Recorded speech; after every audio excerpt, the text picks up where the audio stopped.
D കള്ളി, ഉറച്ച ശബ്ദത്തോടെ പുറകിൽ നിന്നും നന്ദയെ നോക്കി വിളിച്ചു. നന്ദ കാര്യം മനസ്സിലാകാതെ തിരിഞ്ഞു നോക്കി. എന്തെങ്കിലും പറഞ്ഞോ? നന്ദ സംശയത്തോടെ ചോദിച്ചു. അയ്യോ മോള് അപ്പോൾ ഞാൻ വിളിച്ചത് കേട്ടില്ലേ? എന്നാ കേട്ടോ. എവിടെയടി കള്ളി എൻ്റെ ഷർട്ട്? ദേവേട്ട, ഇത് എന്തൊക്കെയാ ചോദിക്കുന്നത്? എനിക്കൊന്നും മനസ്സിലായില്ല. ഏത് ഷർട്ട്? ഞാൻ മനസ്സിലാക്കി തരാം. VTS മാളിൽ വെച്ച് 2 മാസത്തിനു മുമ്പ് ഞാൻ മേടിച്ച നീ കട്ടെടുത്ത എൻ്റെ മെറൂൺ കളർ പെയിൻറ് ഷർട്ട് എവിടെയെന്ന്. നന്ദ ഞെട്ടി വല്ലാത്തൊരു പകപ്പോടെ അവനെ നോക്കി. ദേവിൻ്റെ മുഖത്ത് പുച്ഛം. നന്ദ ആകെ വെട്ടി വിയർത്തു. എന്തു പറയും അറിയില്ല. ഇരുവരുടെയും ഓർമ്മയിൽ ആ ദിവസം ചേക്കേറി. VTS മാളിൻ്റെ ഫസ്റ്റ് ഫ്ലോറിൽ ചുമരിനോട് ചേർന്ന് നിന്ന് ഗ്രൗണ്ട് ഫ്ലോറിലേക്ക് നോക്കി നിൽക്കുകയാണ് നന്ദന. കൂട്ടിന് പാർത്തിയുമുണ്ട്. താഴെയുള്ള പെൺകുട്ടികളിൽ അവനേത് ചേരുമെന്ന തിരക്കിട്ട പണിയിലാണ്. നന്ദയോട് അഭിപ്രായം ചോദിക്കുന്നുമുണ്ട്. മാധവിൻ്റെ ഫ്രണ്ടിൻ്റെ മോളുടെ എൻഗേജ്മെൻ്റാണ് 2 ദിവസം കഴിഞ്ഞാൽ. അന്നേക്കു ഇടാൻ വേണ്ടി അയാൾ വാങ്ങിയ എൻഗേജ്മെൻ്റ് റിങ് എടുത്ത് വരുന്ന ദിവസം മാധവിൻ്റെ ഫ്രണ്ടിൻ്റെ അമ്മയ്ക്ക് പെട്ടെന്ന് വയ്യാതെയായി. അന്നത്തെ ദിവസം ഹോസ്പിറ്റലിലെ തിരക്കുകളിൽപ്പെട്ട് കൊണ്ട് റിങ് നഷ്ടപ്പെടാതിരിക്കാൻ അയാൾ ആ റിങ് സൂക്ഷിക്കാൻ മാധവിനെ ഏൽപ്പിച്ചിരുന്നു. അത് കൊണ്ടുപോയി കൊടുക്കാൻ കൂട്ടത്തിൽ ആ ഫാൻസി ഡ്രസ്സും എടുക്കാൻ ആണ് നന്ദ പാർത്തിയും മാളിൽ ചെന്നത്. പാർത്തിക്കാണെങ്കിൽ ഒന്നും ഇഷ്ടമായില്ല. അവസാനം കുറച്ചു നേരം കൂടി അവിടെ ചിലവഴിച്ച് പോകാമെന്ന് കരുതി 2 പേരും ഓരോ പെൺകുട്ടികൾക്കും മാർക്കറ്റിൽ നടത്തുകയാണ്. നന്ദ, ആ റിങ് നീ കണ്ടിട്ടുണ്ടോ? ഏയ്, ഞാൻ കണ്ടില്ല.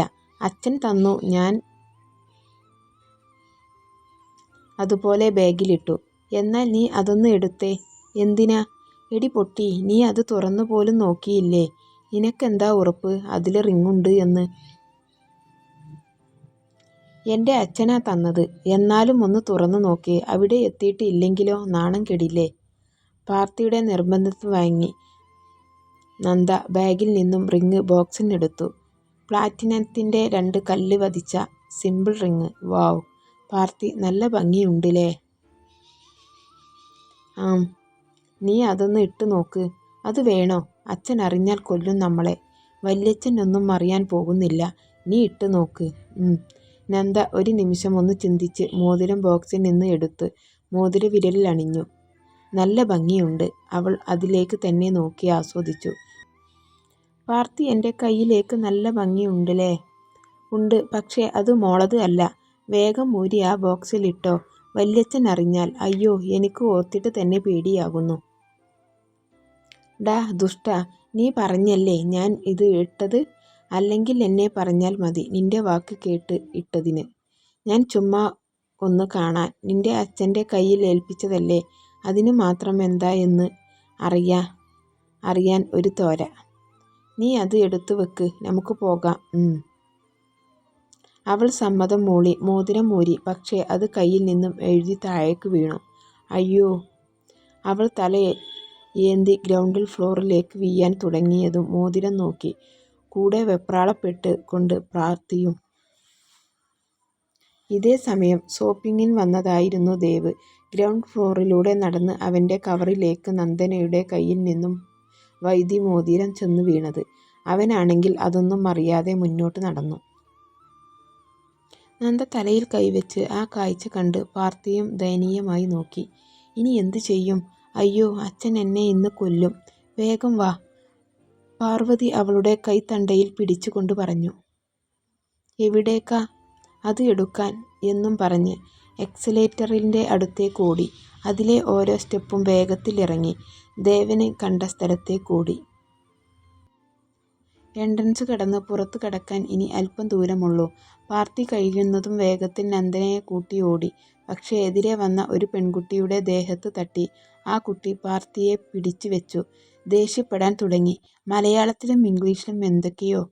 കൂട്ടിന് ആളും കൂടെ തുടങ്ങിയതും. നീ പോയി ആ കവർ എടുത്തിട്ട് വാ. വേഗം പോ പാർത്ത. ഞാൻ ഇവരോട് പറയാം ഉണ്ടായത്. ഇപ്പോൾ നീ ചെല്ല്. ഞാൻ എങ്ങനെ എങ്കിലും വരാം. അവളെ അവൻ അവിടെ നിന്ന് ഉന്തിത്തള്ളി പറഞ്ഞയച്ചു. നന്ദ മനസ്സില്ലാ മനസ്സോടെ ദേവന് അടുത്തേക്ക് ഓടി. എൻട്രൻസിൻ്റെ അടുത്ത് എത്തിയതും ദേവൻ്റെ ഷൂ ലേസ് അഴിഞ്ഞ് കിടപ്പുണ്ട്. അവൻ അവൻ്റെ കയ്യിലെ കവർ ഒരു മൂലയിൽ വെച്ച് ലേസ് കെട്ടാൻ തുടങ്ങി. ആയിരുന്നു നന്ദ അങ്ങോട്ട് വന്നത്. ദേവനെ കണ്ടതും അവൻ കയ്യിലുണ്ടായിരുന്ന കവർ തിരഞ്ഞു. ദേവിൻ്റെ പുറകിൽ മൂലയിൽ കണ്ടതും അവൻ ശ്രദ്ധിക്കാതെ നന്ദ അതെടുത്തോടി. അപ്പോൾ അവളുടെ മനസ്സിൽ മുഴുവനും പാർത്തിയെ ആ ആൺകൂട്ടത്തിൽ തനിച്ചിട്ട് പോന്നതായിരുന്നു. ഓടുന്നതിനിടയിൽ ദേവന് നേരെ വന്ന ആദി നന്ദനയുമായി കൂട്ടിമുട്ടി. വാച്ച് വേടിക്കാൻ പോയതായിരുന്നു ആദി. ആദി കണ്ടിരുന്ന നന്ദ കവർ എടുക്കുന്നത്. "ഏയ്, നീ എന്തിനാ അതെടുത്തേ?" ആദി ചോദിച്ചെങ്കിലും അവനെ ശ്രദ്ധിക്കാതെ തള്ളിയിട്ട് നന്ദ പാർത്തിക്കരികിലേക്ക് ഓടി. നന്ദ പുറം തിരിഞ്ഞ് തൻ്റെ കവറുമായി ഓടുന്നത് കണ്ടാണ് ദേവി എണീറ്റത്. അവൻ ആദിയോട് പിടിക്കാൻ പറഞ്ഞെങ്കിലും അത് നിഷ്ഫലമായി. നന്ദ ഓടി മറഞ്ഞിരുന്നു. നന്ദ എത്തിയപ്പോഴേക്കും പാർത്തിയുടെ പ്രശ്നമെല്ലാം തീർന്നിരുന്നു. "നന്ദ, എന്തായി?" പാർത്തി അവൾക്കടുത്തേക്ക് ചെന്ന് കൊണ്ട് ചോദിച്ചു. നന്ദ കിതച്ചുകൊണ്ട് കവർ പൊക്കി കാണിച്ചു കൊടുത്തു. പാർത്തി അത് വാങ്ങി തുറന്നു നോക്കി. "ഹാ, ദേ ഒരു അടിപൊളി ഷർട്ട്. ഞാൻ നോക്കിയപ്പോൾ ഇങ്ങനെയുള്ളതൊന്നും കണ്ടില്ലല്ലോ." അവൻ ഷർട്ടെടുത്ത് നോക്കിക്കൊണ്ട് പറഞ്ഞു. "ഇങ്ങ് താ അവൻ്റെ ഒരു ഷർട്ട്." അവൾ കവർ തട്ടിപ്പറിച്ച് അതിൽ തപ്പി മോതിരം കയ്യിൽ കിട്ടിയതും അത് പിടിച്ച് ആശ്വാസത്തോടെ നീട്ടി ശ്വാസം വലിച്ചു. അപ്പോഴും പാർത്തി കയ്യിലെ ഷർട്ടിൻ്റെ ഭംഗിയും സൈസും നോക്കുകയാണ്. നന്ദ അത് കണ്ട് ദേഷ്യത്തിൽ ഷർട്ട് അവൻ്റെ കയ്യിൽ നിന്നും മേടിച്ചു. "ഇത് ആ ചെക്കൻ്റെയാ. നിനക്ക് എന്തെങ്കിലും പറ്റുമോ എന്ന് വിചാരിച്ച് അവനോട് ചോദിക്കാതെയാ ഇത് എടുത്തത്. ഞാൻ ഇത് കൊടുത്തിട്ട് വരാം. കൂട്ടത്തിൽ ഒരു സോറിയും പറയണം. അത് കൊടുക്കണോടി?"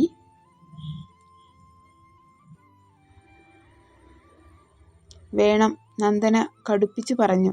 ദേവനെ കണ്ടിടത്തേക്ക് പോയി, കൂടെ പാർത്തിയും. പക്ഷേ ദേവ് അപ്പോഴേക്കും പോയിരുന്നു. "അയ്യോ, അവനെ കാണാനില്ല. പോയി എന്ന് തോന്നുന്നു," നന്ദ നിരാശയോടെ പറഞ്ഞു. "ആഹാ, അപ്പോൾ ഇതെനിക്ക് സ്വന്തം." പാർത്തി വീണ്ടും അത് കയ്യിലാക്കി.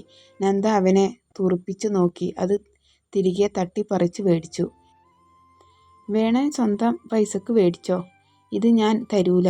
ഇതിനൊക്കെ കാരണം നീയാ. വെച്ചിട്ടുണ്ട് നിനക്ക് ഞാൻ വീട്ടിൽ ചെന്നിട്ട്. ഇപ്പോ നടക്ക്." നന്ദ ആ കവർ മുറുകെ പിടിച്ച് പുറത്തേക്ക് നടന്നു. പാർത്തി ആ ഷർട്ട് കിട്ടാത്ത നിരാശയിലും. എല്ലാം ഒരു ചലച്ചിത്രം പോലെ ഓർത്തെടുത്ത് നന്ദ എന്ത് പറയണം എന്നറിയാതെ കുഴങ്ങി ദയനീയമായി അവനെ നോക്കി. പേടിയും ടെൻഷനും ഇനി എന്ത് അങ്ങനെ പലതും അവളിൽ വന്ന് നിറഞ്ഞു. "ആഹാ, നിങ്ങൾ ഇവിടെ തന്നെ നിൽക്കുകയാണോ? വാ നന്ദ, നമുക്കിവിടെ ഇരിക്കാം." അവർക്കടുത്തേക്ക് വന്ന് കൊണ്ട് സ്വാതി പറഞ്ഞു. കുറച്ച് അപ്പുറത്ത് ആനന്ദവും നിൽക്കുന്നുണ്ട്. ദേവ് ഉള്ളത് കൊണ്ട് അവൻ ചെന്നില്ല. "ആ സ്വാതി, ദാ വരുന്നു. വാ ഏട്ടാ." "ഏട്ടനും വാ." സ്വാതി ഇരുവരുടെയും നടുവിൽ കയറി അവരുടെ കൈ പിടിച്ച് ആട്ടി മുന്നോട്ട് നടന്നു. നന്ദ പേടിയോടെ ദേവനെ നോക്കിയതും അവൻ്റെ രൂക്ഷമായ നോട്ടം അവളിൽ ചെന്ന് പതിച്ചു. നന്ദ വേഗം തല തിരിച്ചു. "തുടരും."